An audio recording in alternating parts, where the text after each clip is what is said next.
this is Trial Exam 2019, SP paper question number 9. I loved it because you've got a picture of a dog on a water-filled bag, and there is a power output of our dog. Fantastic. The dog sits on a bag for 22 minutes. Calculate the energy transferred from the dog to the water by heating it in those 22 minutes. So we've got a power, and we've got a time, and we're looking for an energy. So we should remember that energy equals power times time. So we've got, it's 75 watts, so that can just go straight in, but we do need to change the minutes into seconds because watts is joules per second. We've just rearranged this equation, power equals energy over time, which would be joules per second. So then you should get an energy of 99,000 joules. State an assumption that you made when calculating the energy transferred. Well, none of the energy is wasted. No energy is wasted is a great one to start with. So all the energy that's being produced by this dog goes directly into the water-filled bag. Of course not, someone's going to be lost to the outside, to our surroundings. Also, the power coming from the dog may not be changing its energy. It all has to go into the water-filled bag. So dog does not change temperature. The dog doesn't change its power output over those 22 minutes. Its rate of transfer is constant. So there's a lot of things you could say it here, but no energy is wasted is a great one. Calculate the temperature of the water after 22 minutes. So now we're looking at our specific heat capacity equation. So which is Q equals, terrible Q. Q equals the mass times specific heat capacity times the change in temperature. So we're looking for the change in temperature. So we need to rearrange our equation.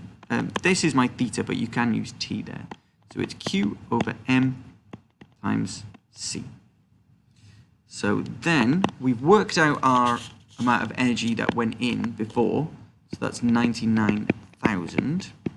We need the mass. Let's have a look. The mass of the water is 8.7.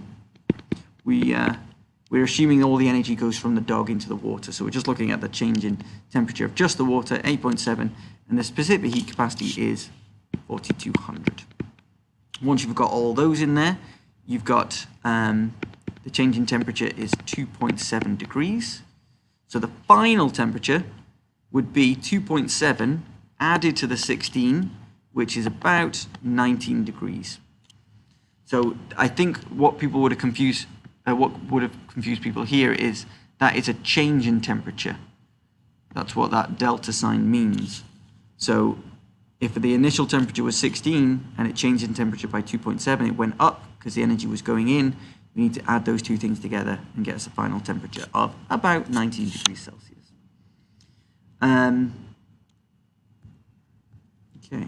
Discuss why conduction is the main way that thermal energy is transferred from the dog to the water. You can have any three of these. Dog and water at different temperature.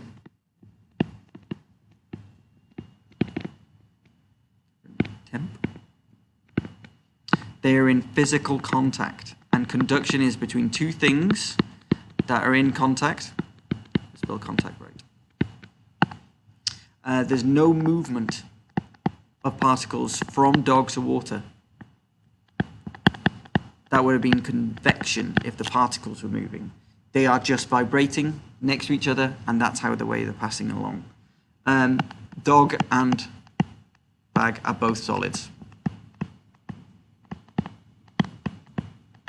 So we're not talking about, we're talking about the energy that's gone into the water. So the dog and the bag are both solids, so how do you pass that energy on? It could only ever been through conduction. Not much radiation from the dog,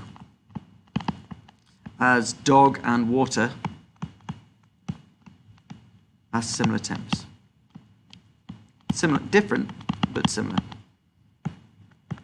Okay, a bit more explanation from your teacher on that one if you need it. Otherwise, that was question number 9.